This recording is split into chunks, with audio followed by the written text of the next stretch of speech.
अस्सलाम वालेकुम दोस्तों, क्या वालेकुम हाल सलाम चाल है। रहमतुल्लाह। कंपनी बनाई हुई है जी, और मेलें आ रही हैं जहाँ पे ओमानी रखना है वो अलग, अपना कॉन्ट्रैक्ट ऑनलाइन करना वो अलग, बाकी हज़ार जो चीज़ें हैं वो भी चल रही हैं। अभी एसपीएफ सोशल प्रोटेक्शन फ़ंड जो है लेटेस्ट, उसके मतलब आपने हमारी वीडियोस देखी होंगी, जिसमें maternity paternity leaves, emergency leaves, हज के लिए जाना है, किसी की वफ़ात हो जाती है, शादी है, ठीक है, वो सारी छुट्टियाँ। तो भाईजान वो एक नया कानून है, उसमें आपको सोशल बेनिफिट्स मिलते हैं, लेबर लॉ के साथ भी वो अटैच्ड है।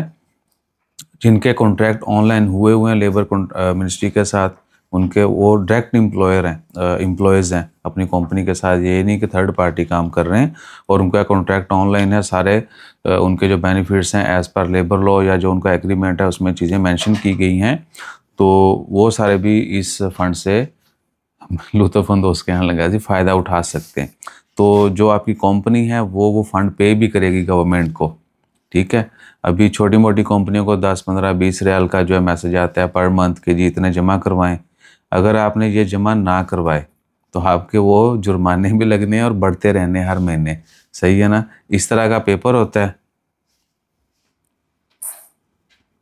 कि कर फोकस, इस तरह का पेपर होता है। इसमें जो है ना, ये आपको मेल आएगी सोशल प्रोटेक्शन फंड है, उसमें एम्प्लॉयर जो नेम है, कंपनी का नाम जो है वो होता है, बिल नंबर होता है, डेट और मंथ लिखा होता है, और आउटस्टैंडिंग बैलेंस होगा, पूरी जिस तरह बिजली पानी के बिल आते हैं वो सारी चीज़ें हैं। और जनरली 12 15 इस तरह होता है, और नीचे उन्होंने बैंक डिटेल सारी दी होती है कि जी इस अकाउंट में आपने जमा करवाने सोशल प्रोटेक्शन फंड। उनके डिफरेंट जो है ना, ये अल्लाह आपका भला करे, बैंकों में ब्रांचेस हैं और अकाउंट्स हैं, वो आपको नीचे मेंशन होगा, आपने उसी में जमा करवाने हैं। और बाद में आप ईमेल भी कर सकते हैं, पर वरना बल्कि बाकी वो ऑनलाइन है ना सिस्टम। तो जैसे आपने पेमेंट करनी है, आपने अपना रेफरेंस देना है, उसमें ऐड करना है, तो आपके अकाउंट पे साथ जो है वो पेमेंट जो अपडेट हो जानी है, तो उनको पता चल जाना कि बंदे ने पेमेंट कर दी है, ठीक है जी। बाकी राज साहब कोई यदि मतलब इन्फॉर्मेशन हैगी तो भी दस दो। हाँ जी, ये कि ऑनलाइन ही है, आप कर सकते हैं, पैसे पे कर सकते हैं, ज़रूरी नहीं कि आपने वहाँ फिजिकल जाना है। तो जैसे आपको ऑनलाइन भी, मेल हाँ आए जी बिल्कुल। ऑनलाइन आप जो है ना वो उसके और पैसे पे लाजमी करें। करें, अगर आपके पास ओमानी एम्प्लॉयज़ हैं तो उनके बेनिफिट्स का भी आपको पता होना चाहिए। खारजी जो हैं, स्पेशली जो है ना, पैटर्निटी लीव, अगर किसी के यहाँ बच्चे की विलादत होने वाली है तो खातून जो है 120 दिन तक की पेड छुट्टी ले सकती है। इसी तरह अगर आपका भला करे जो वालिद हैं, बच्चा पैदा होता है सेहतमंद, वो अलाइव है, तो वो भी 7 दिन की छुट्टी ले सकता है, और सारी पेड हैं। उसके बाद एमरजेंसी लीव्स हैं, सिक लीव्स हैं। हज के लिए आप एक साथ एक अपने जो आपका जो जॉब ड्यूरेशन है एक दफ़ा ले सकते हैं छुट्टी। ये एक एम्प्लॉयर के साथ अगर काम कर रहे हैं तो आपका बेशक 10 साल आप काम कर रहे हैं, आपको 20 साल काम कर रहे हैं, तो पूरे वो टेन्योर में एक दफ़ा आप हज के लिए छुट्टी ले सकते हैं। एम्प्लॉयर चेंज कर देंगे तो दोबारा मिलेगी नहीं मिलेगी ये साइंस का भी नहीं पता, इधर ही छोड़ दो। और क्या है कि फिर आपकी शादी है, आपकी फैमिली में कोई वफात पा जाता है, तो वो भी अगर पर्सनल आपका कोई रिश्तेदार है यानी ब्लड रिलेशन है, उसकी थोड़े दिन ज़्यादा हैं, कोई आपका अंकल आंटी मामू फूफो चाचू, वो उनकी भी किसी की वफात होती है तो भी आपको छुट्टी मिलती है, ठीक है ना। और बाकी इसमें डिटेल में बहुत ज़्यादा नहीं जाएंगे। कुछ वीडियोस पहले डाली हुई थी लास्ट ईयर भी, क्योंकि जनवरी में यह स्टार्ट हुआ था, तो आप वो भी देख सकते हैं। सोशल प्रोटेक्शन फ़ंड वाली वीडियोस, आपको ज़्यादा चीज़ें जो हैं वो बेहतर समझ आ जाएंगी।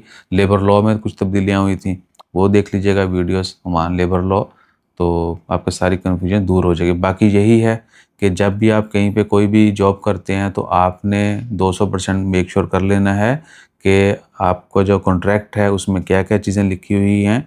फिर उस हिसाब से, ये नहीं है कि लेबर लॉ के हिसाब से हर किसी को बेनिफिट मिलने हैं। जो आपने कंपनी के साथ, जो ईसा भाई ने राशिद साहब के साथ कॉन्ट्रैक्ट किया जो कि हाल तक कामयाब नहीं हो रहा एग्जाम्पल दे रहे हैं, अगर मैं इनके साथ जॉब कर रहा हूँ, मेरे साथ जॉब कर रहे हैं, तो हमारा जो आपस में एग्रीमेंट है वो भी मैटर करता है।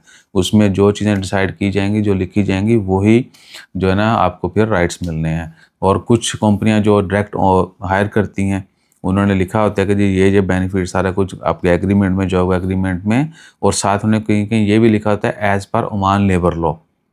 स्पेशली उसमें ग्रेजुइटी है ग्रेजुएटी वाला जो है ना, अभी लेटेस्ट जो अपडेट्स वो आएंगी तो वो भी शेयर करेंगे। पहले तो होती थी बेसिक सैलरी जो है, पहले 3 साल की बेसिक सैलरी, और उसके बाद जितनी भी मर्जी 100 साल तक आपकी फुल सैलरी। पहले 3 साल अगर आप इंटरेक्ट काम करेंगे तो आप ग्रेजुएटी के लिए एलिजिबल होते हैं। उसके बाद जो है फिर कैलकुलेशन होगी, पहले 3 साल की बेसिक सैलरी आपकी, और उसके बाद जो है फिर आपकी ग्रोस सैलरी, ठीक है ना। और पुराना लेबर लॉ जो है उसमें ग्रोस और बेसिक वाला ये था कि अगर क्या सीधी सीधी कैलकुलेशन 60-40, 60 आपकी बेसिक होगी, 40 आपकी बाकी अलाउंसेस होंगे। सो अगर आपकी जितनी भी सैलरी है उसका 60% आपका जो है वो as per Oman labour law वो बेसिक होता है, ठीक है। बाकी जो है अलाउंसेस और ये वो में डाल देते हैं।